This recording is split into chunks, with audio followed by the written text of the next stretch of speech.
Hey, welcome to my spiritual therapy. I am Miss Mocha and I am reading out of Genesis chapter 37. Um okay, so my previous video was talking about a dream I had of family members, trying to come against me, take my life, and I referenced how Jesus was betrayed by Judas when he was arrested, tried and killed. And then there also was verses in Psalms chapter 106 that talked about how the Israelites had, got down into the country with the heathens and the ungodly and the wicked and started doing the things that the wicked people were doing, which was sacrificing their own children, spreading or shedding innocent blood of their own children. So, and then I talked about Genesis chapter 4, how Cain killed Abel, his own brother. So, in the Bible, it does talk about a lot of killing amongst family, or like people killing their own people. So, I feel like that's heavy for us chosen ones, because that's what these families that we were born into are trying to do to us. They're trying to take us out. They're trying to take our lives. They're trying to take the inheritance or the gifts or you know, the spiritual journey God has given us, has put us on. So you can say that they're not of God, they're of the devil. They're working for the devil, they're pleasing the devil, trying to kill off and sacrifice their family member, their own people. So it really do be your own people, and the Bible is telling us that.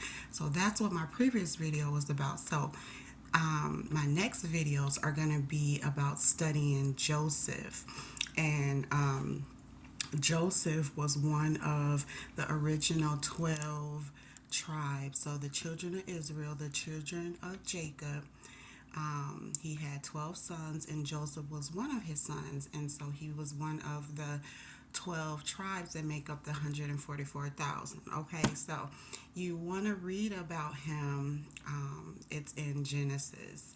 And so I'm going to definitely read it and kind of talk about it, because I feel pulled so close to Joseph, because I feel like this is what God is kind of have, or this is what God is wanting to happen to me, if that makes sense. So I'll read it, and then when I get to the parts that I feel connected to, I'll let you know. So I'm just gonna read maybe a chapter a day. I don't know how I'll do it, but I'm gonna start with chapter 37. So here we go. It says, "And Jacob dwelt in the land wherein his father was a stranger, in the land of Canaan. These are the generations of Jacob. Joseph, being 17 years old, was feeding the flock with his brothers or brethren, and the lad was with the sons of Bilhah." Okay, forgive me when I'll be pronouncing these names, you know, because it's hard. "And with the sons of Zilpah, his father's wives, and Joseph brought unto his father their evil report. Now Israel, who was Jacob the father, loved Joseph more than all his children, because he was the son of his old age, and he made him a coat of many colors. And when his brethren saw that their father loved him more than all his brothers, all his brethren, they hated him and could not speak peaceably unto him. And Joseph dreamed a dream, and he told it to his brethren, and they hated him yet the more. And he said unto them, Hear, I pray you, this dream which I have dreamed.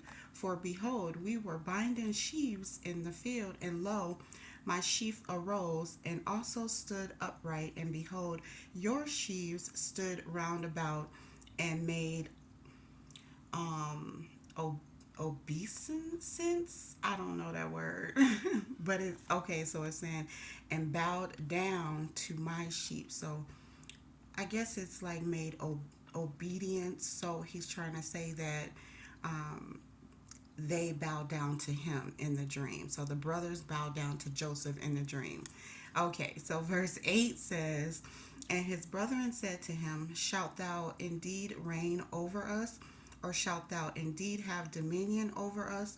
And they hated him yet the more for his dreams and for his words." And so I just want to stop right there real quick. This is kind of why I be reading the other versions, because it's hard to even pronounce these words. Sometimes it's hard to understand the King James Version, but that's okay. I'm going to just, thug it out. But I want to stop right there and say the dream. So Joseph was having dreams, and God was giving him, the ability to interpret the dreams.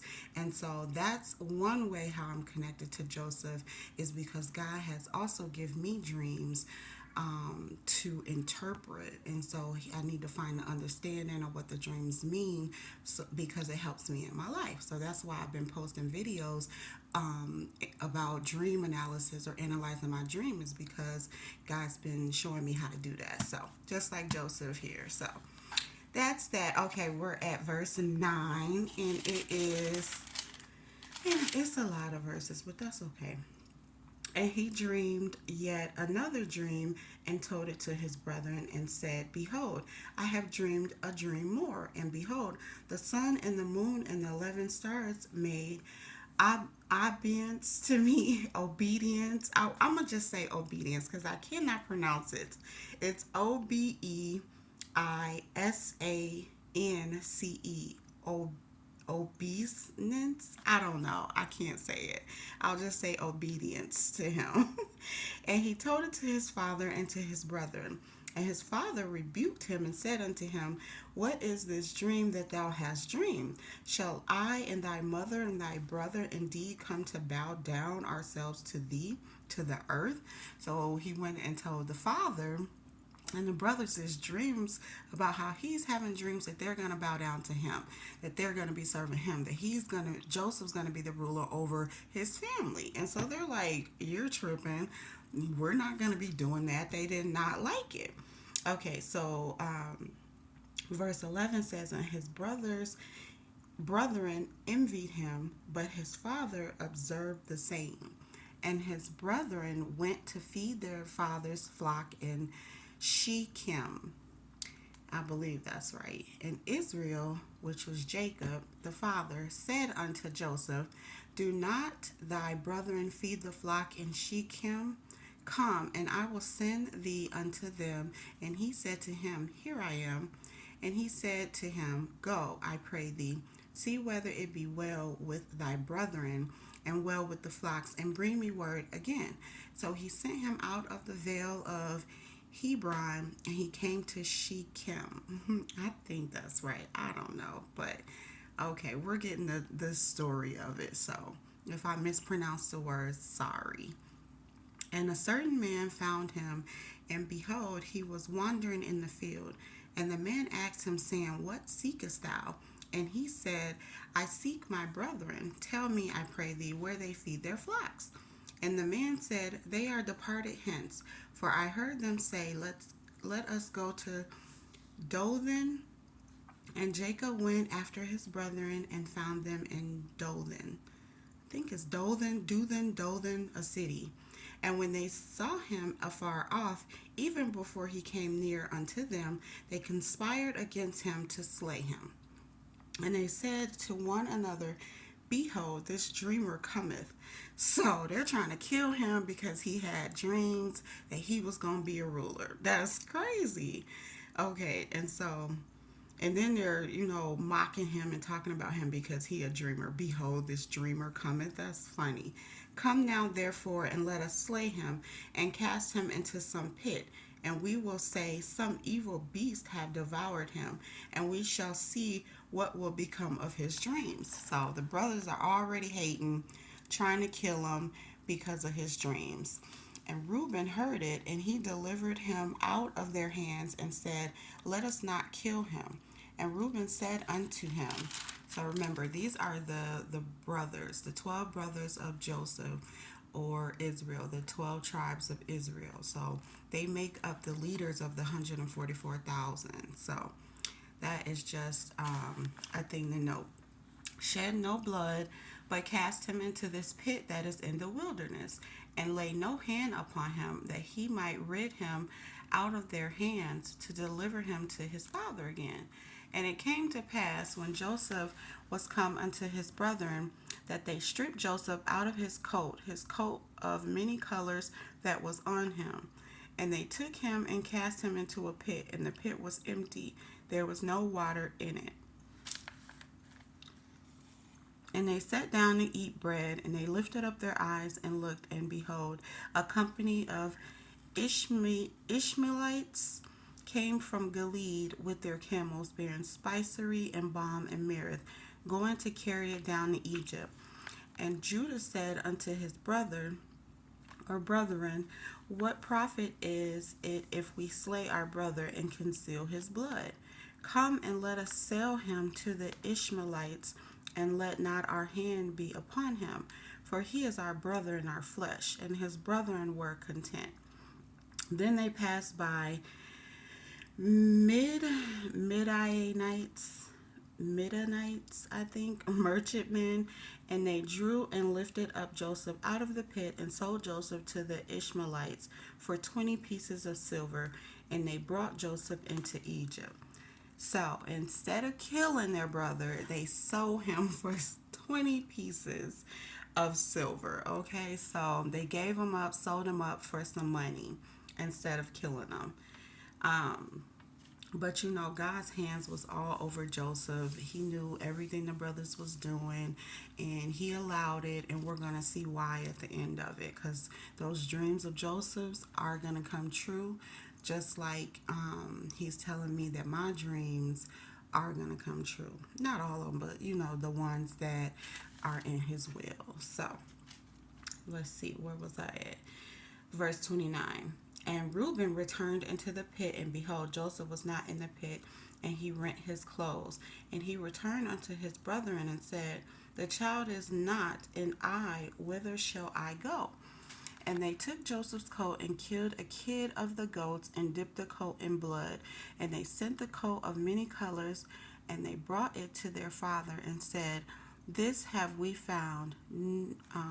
Know now whether it be thy son's coat or no. And he knew it, and said, it is my son's coat. An evil beast hath devoured him. Joseph is without doubt rent in pieces. And Jacob rent his clothes, and put sackcloth upon his lions, and mourned for his son many days. And all his sons and all his daughters rose up to comfort him, but he refused to be comforted. And he said, for I will go down into the grave until my son mourning. Thus his father wept for him. And the Midianites sold him into Egypt unto Potiphar, an officer of Pharaoh's and captain of the guard. So, yes, they hated Joseph so much because of the dreams, because they were envious, because they were jealous, because Joseph was, Israel's chosen one, or Israel's favored one. They just hated him. They hated him because he was the favorite, the chosen one. They hated him because he had these dreams that he was going to be a ruler. They hated him because God was even giving him the dreams. They just hated him, and so they wanted to kill him. But instead of killing him, they put him in a pit so that he could die or whatever in the pit. I don't know what they was thinking. He was gonna die in the pit, or an animal was gonna come and eat him up in the pit. And then they had another idea: take him out the pit. Oh, there was no water in the pit, so he was gonna be thirsty and starve to death. It's not funny. It's crazy because people are wicked. Your own people be so wicked, so envious, so jealous, so hateful. That's crazy. But yeah, he was going to start it up, be thirsty till he died, and then they're like, no, let's sell him. But that was God's hand in it, trying to get him to his promised land. So that's chapter 37, and this, I want to say that this hits home because I feel like my family members are doing this to me. I feel like they hate me, they're envious, they're jealous, they don't like me for whatever reasons they have, for money, for whatever they want to get out of it, to have me out of here. I think that that's kind of what they were doing behind my back. And so, and they know that I have the dreams. They know that I've been analyzing the dreams, interpreted them, and that I'm on my spiritual journey, and they just hate it. And so, people like that are not of God. So, even these, the brothers, the 11 brothers, they were supposed to be the chosen ones of God, the children of Israel, and look how hateful and evil they were. God talked about it throughout the Bible, how his chosen people were just, he was ashamed. He wasn't ashamed of them, he was frustrated and mad with them because of how shameful their behavior was, how evil they was, how they didn't want to listen to God and change and do right. And only so many prophets or so many chosen ones like Joseph or like Moses or like Abraham the father, the grandfather. It was only like a handful of good, godly men or women or whatever, and the rest were just wicked. So that's how it is today. In our world that we're living in now, it's only a handful of us that are good, godly men and women, good, godly, chosen ones that's doing the right thing, being righteous. And our family members, our friends, former friends, co-workers, whoever comes on our path, they hate us for it. They want to do mean things, vicious things to us because of our love, because of our light, because of how we're chosen, because of our gifts, because we have dreams, because we hear from God, because we read tarot, because we do these spiritual things that they say that is not of God, or they try to condemn us, throw shade on us, throw hate at us. They're doing all of this, and that's why I'm reading this Bible to you guys, giving you the spiritual therapy, because what's being done now is the same things that were being done in the Bible. We got to get it right this time. That's all I'm saying. We got to get it right this time. We got to be righteous. We got to rise above this wickedness, this evilness, and stop trying to take out our own people. Ooh, but I could go on and on and on, but I'm gonna stop. I'll wait for the rest of the story. But yeah, that is the beginning of the story of Joseph, which is one of the brothers, which is the leaders of the 12 tribes, which is the 144,000. Also, the twin flames that are now here in the world. How we're living now and being the same ones in the Bible. I don't know. Y'all got to ask God that. I'm just giving you what he gives me to give to you. And I'm doing my part and I'm being obedient. I'm trying to teach what he's teaching me or what I'm learning from God. So, yes, take it and read on it, meditate on it, study on it. Let it help you if you are evil and wicked, trying to kill people, robbing, stealing people, or stealing from people. Let it help you change. Let it help you repent. Let it help you come back to God. Be righteous. Okay? So, all right. That's all I have for today. Thank you for listening.